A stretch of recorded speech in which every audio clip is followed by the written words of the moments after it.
My phone buzzed once, then went quiet. A single text from my mother appeared on the screen. "Elena, you don't need to come back. Some places aren't meant for you." No call, no explanation, just that line, cold and final. Outside, snow fell over the city like ash. I stared at my coffee until it turned lukewarm, wondering how a family could erase someone with just 12 words. It was Thanksgiving week, the one time I still believed maybe this year would feel different. But when I opened our family group chat, I saw the photos. Candles, turkey, wine glasses, all tagged, everyone smiling, except me. I scrolled back to her message, read it again. The silence that followed wasn't loud, it was hollow, like the air right after something breaks. Some places aren't meant for you. I looked around my apartment where the only sound was the fridge humming and the city lights flickering through the snow. In my head, I could see them, Mom laughing at the head of the table, Dad carving the turkey, Ryan cracking another smug joke. They probably told themselves I was too sensitive, too distant, too Elena. And maybe I was. I'd stopped being their quiet fixer years ago. The one who smiled through insults and picked up the bill no one else offered to split. I pressed my palm to the cold window, watching a couple across the street carry groceries together, breath fogging the air. It looked warm. Ordinary. Everything I used to want family to feel like. My phone was still on the counter, the message still glowing. I thought about replying, about begging for a reason, but the words wouldn't come. Instead, I said it out loud, barely a whisper. "You said I don't belong there." "Fine." Then I added quieter, like a vow only the night could hear, "I'll build something you'll never forget." For a moment, the city seemed to pause, snowflakes hanging, mid-air traffic lights frozen red. And in that stillness, something inside me shifted. If you've ever been cut off by the people who made you, you'll know the exact second pain turns to purpose. That's the moment I stopped being their daughter and started becoming something else entirely. When I was a kid, I didn't draw people, I drew places. While other children filled notebooks with faces and stick figures, mine were covered in roofs, stairs, and windows that led nowhere.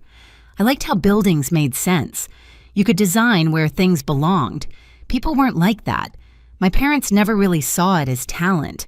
To them, it was just another phase. Ryan, my younger brother, was the golden one, the funny one, the one who could skip responsibility and still get praised for potential. I was the quiet one who thought too much. I still remember the night I showed them my first dream. I was 15, sitting at the breakfast table with a rolled-up sketch in my hands, a greenhouse I'd designed from scratch. Sunlight, glass walls, ivy climbing along beams. I thought it was beautiful. I pushed the drawing toward them and said, "I think I could actually build this someday." My dad barely looked up from his newspaper. Mom smiled the kind of smile that means no. "Sweetheart, that's ambitious. But you might want to focus on something practical." Ryan leaned over, grinning. "Looks like a fish tank for plants." They laughed. I didn't. Later that night, I found my drawing crumpled in the trash coffee grounds, staining the paper. That was the night I learned silence could be armor. After that, I stopped showing them what I made. I applied for architecture school in secret, got in on a scholarship. When I called Mom to tell her, she sighed. "Architecture, that's a man's world, honey. You're too soft for that." I went anyway.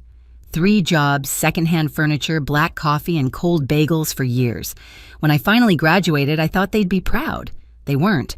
Ryan had meetings and Dad's knees were suddenly too bad for long flights. Still, I sent photos of my first office, just a small studio, white walls, one folding table. Mom texted back, "Looks small but cute." That's when I stopped needing applause. But their voices still followed me. Ryan would call during family dinners, put me on speaker, bragging about his real estate projects. Mom would laugh. "You and your brother both in buildings. Isn't that funny?" No, it wasn't. Here's the thing about being invisible. You start to get comfortable in the quiet. You build your life brick by brick, thinking no one notices, until one day you look up and realize the thing you've built is stronger than the people who doubted you. It's funny how silence, when kept long enough, starts to sound a lot like strength. And all it takes is one dinner, one sentence, one push to make you remember exactly what you're capable of. The night everything cracked open started quietly. We were gathered around my parents' long oak table, the same one that had seen every birthday, every holiday, every argument politely disguised as family talk. The smell of roasted lamb filled the room. Garlic butter, expensive wine, the kind of dinner that photographs well. Ryan, of course, was the center of gravity. He always was. He was talking about his new business venture, a luxury bar downtown.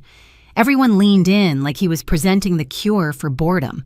Mom looked at him like he hung the moon. Dad nodded in approval, half listening, but smiling anyway. I stayed quiet, cutting my food into small, perfect squares, an old habit from years of pretending calm. Then Ryan looked over. "You're the expert on buildings, right, sis? What do you think of my spot?" "Midtown, right across from the new plaza." I looked up, meeting his smirk. "It's risky," I said.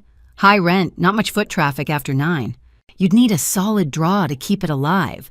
The air shifted. Forks paused. Then Mom's voice cut in sharp, polished, sugar-coated. "Elena, please. Your brother's worked hard on this. You always have something critical to say." My throat tightened. I wasn't being critical. I was giving... Ryan chuckled, interrupting. "She doesn't get it, Mom. Not everyone lives in spreadsheets and blueprints." Laughter followed. Familiar. Cruel. Someone even clapped him on the shoulder. I swallowed hard. "I'm just saying," Mom lifted a hand, graceful but final. "Sweetheart, if you can't be supportive, maybe just enjoy your meal." That tone. That quiet blade she'd mastered over the years. The conversation moved on without me like it always did. Ryan kept talking about his investors, which I knew didn't exist.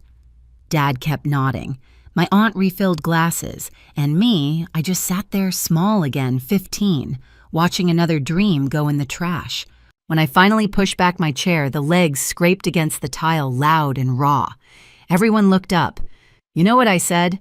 Maybe you're right. Maybe I really don't belong here." Ryan smirked. "Guess that's finally sinking in." Mom's voice came calm, precise. "Elena, if you can't act like family, maybe you shouldn't come next time." There it was, the line that turned exile into instruction. I didn't argue, didn't cry. I just grabbed my coat and walked out, my heels echoing down that too familiar hallway. Through the reflection in the glass door, I saw them still laughing, still eating as if I'd never existed. When I reached my car, my phone buzzed.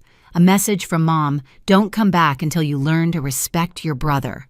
I stared at the screen until the glow blurred into the frost on the windshield. That was it.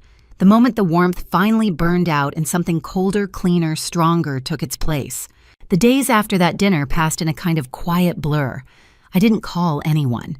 Not Mom, not Ryan, not even Lydia, my business partner, my one steady constant through every storm. I went to work, smiled when needed, nodded through meetings, but everything inside me felt muted, like I was moving through fog. Then one morning something shifted. An email pinged into my inbox with the subject line, "Property listing, Midtown Corner Lot." I almost deleted it, until I saw the address, the same block Ryan had bragged about at dinner, the same dream spot he couldn't stop boasting about, and now it was for sale. I sat frozen, staring at the screen. The cursor blinked at the edge of possibility. Lydia poked her head into my office, coffee in hand. "You look like you've seen a ghost." I turned the monitor toward her. "Remember the spot Ryan wanted for his bar?" She squinted. "Yeah, the one he said was too exclusive for small projects." I nodded. "It's open, and I can afford it." For a long moment, she said nothing, just stared, lips curving into a slow grin. "You're thinking about buying it, aren't you?" I didn't answer. I didn't need to. That night, I drove down to the lot. The city was half asleep, rain in the air, neon lights flickering from the diner across the street. I parked, stepped out, and walked the cracked perimeter boots crunching over gravel. The old brick walls still stood weathered but strong. Rusted beams reached toward the sky like bones. I could already see it, the glass, the light, the open atrium filled with air and green. A space that didn't need anyone's approval to exist. By the end of the week, I'd signed the offer. By the end of the month, it was mine. Construction began slow then, all at once. Mornings before dawn, steel rising against the skyline. The smell of metal coffee and wet dust became my new perfume. Lydia would show up with 2 cups and a grin. "You're not just building a space," she said once. "You're exorcising ghosts." Maybe she was right. Every beam, every wall, it all felt like rewriting something old. A year passed in blueprints and concrete. No phone calls from home, no texts, just the sound of progress humming through silence. When it finally stood finished, I walked through it at sunrise. Glass above me, marble beneath, light everywhere. My reflection in the mirrored panels looked different still, but steadier anchored. We called it the Atrium by Voss. It wasn't revenge, it was proof. My name standing tall on the skyline they said I didn't belong to. A week before the grand opening, Lydia slid a newspaper across my desk. "Look," she said, tapping the headline. "They're calling it the city's new landmark." I smiled, slow, quiet, certain. They told me never to come back. Soon they'd be walking through doors with my name on them. Opening night felt like stepping into another life. The atrium shimmered under amber light, every panel of glass reflecting the city's heartbeat. Soft jazz floated through the air, blending with the hum of voices and champagne laughter. It didn't smell like revenge. It smelled like arrival. Guests poured in, dressed to impress clients, architects, investors, even a few critics who once ignored my calls. I smiled, shook hands, felt the warmth of cameras flashing. Lydia glided through the crowd in a green silk dress, clipboard in one hand, champagne in the other. She leaned close, whispering over the music. "You did it." I smiled back, about to answer, and then I heard it. A voice that didn't belong here. Too loud, too familiar. Ryan. I froze, glass in hand. I turned toward the entrance, and there they were. My brother Tuck's jacket, unbuttoned, confidence, oozing like spilled liquor. Behind him, my mother, clutching her purse like she owned the room. And my father a step behind, quiet as ever, eyes darting everywhere but mine. For half a second, I thought maybe I was hallucinating. But then Ryan's laugh rolled across the marble floor, and the sound made my chest tighten. "Guess word gets around," Lydia murmured beside me. They weren't on the guest list. I knew every name that walked through these doors. At the front desk, the hostess smiled politely. "I'm sorry, sir. There's no reservation under Voss." Ryan frowned. "Check again. It's our name on the building, isn't it?" Mom stepped forward, her tone dripping superiority. "We were told this was a private family event. I'm Mrs. Voss." The hostess hesitated, then looked toward me. I set my glass down, walked across the floor. The chatter around us dimmed with each click of my heels. "Good evening," I said softly. Mom turned. For a heartbeat, confusion crossed her face like she didn't recognize me in my own space. Then came the disapproval, the judgment, the same old script. "Elena." Ryan smirked. "So this is your little project, cute. Thought you'd be designing coffee shops or something." I met his eyes. Calm. It used to be small. Then I stopped listening to people who thought small. His fake smile faltered. "We'll take a table," he said quickly. "We're family after all." I nodded to the hostess. "Take them to the public lounge downstairs. Walk-ins only." Ryan blinked, thrown off. What Mom's voice sharpened. "We're your family, Elena." I held her gaze steady as glass. "You told me not to come back. I just kept my promise." The silence that followed was thick enough to cut. Even the pianist hesitated mid-note. Ryan's jaw tightened. "You think this makes you better than us?" I stepped closer until my reflection filled his eyes. "No," I said quietly. "It just means I finally stopped needing you." Then I turned to the hostess. "If they stay, make sure they pay for their drinks." Their faces froze, shock, disbelief, humiliation. Everything they'd once made me feel. I walked away before any of them could speak. The click of my heels trailed into the music. Lydia met me halfway across the room. "They came uninvited," she whispered. "Exactly," I said, just like always. By the time the music faded, the crowd had thinned. Laughter dissolved into soft murmurs, glasses clinking one last time. The atrium shimmered in half-light, my reflection caught between marble and glass.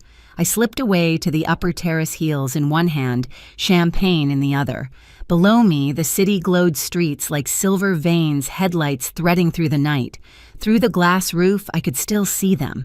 Ryan and my parents sitting stiff at the bar, pretending to belong in a place they once said I'd never build. They didn't see me watching. They never did. The air was cool, heavy with the scent of rain and new steel. It smelled like endings and beginnings at the same time. My phone buzzed a text from Lydia. "You okay?" "They're still downstairs." I typed back, "Let them be. They'll figure it out." Setting the phone aside, I leaned on the railing, tracing my finger along the cold glass. In the reflection, I saw it all at once, me, the city, and the building that rose from everything they broke. A year ago, I was standing outside their house, afraid to knock. Now they were standing outside mine, waiting to be let in. Funny how that turns. For a brief second, I thought about calling Mom, saying something kind, maybe something like closure.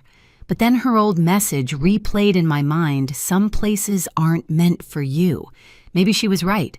That house wasn't meant for me. This one was. Behind me, the doors slid open.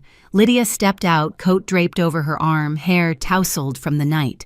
"They're leaving," she said softly. I nodded. "Good." She handed me another glass, her smile warm and knowing. "So, what now?" I looked down at the glowing sign above the entrance. The Atrium by Voss. My name, my work, my peace.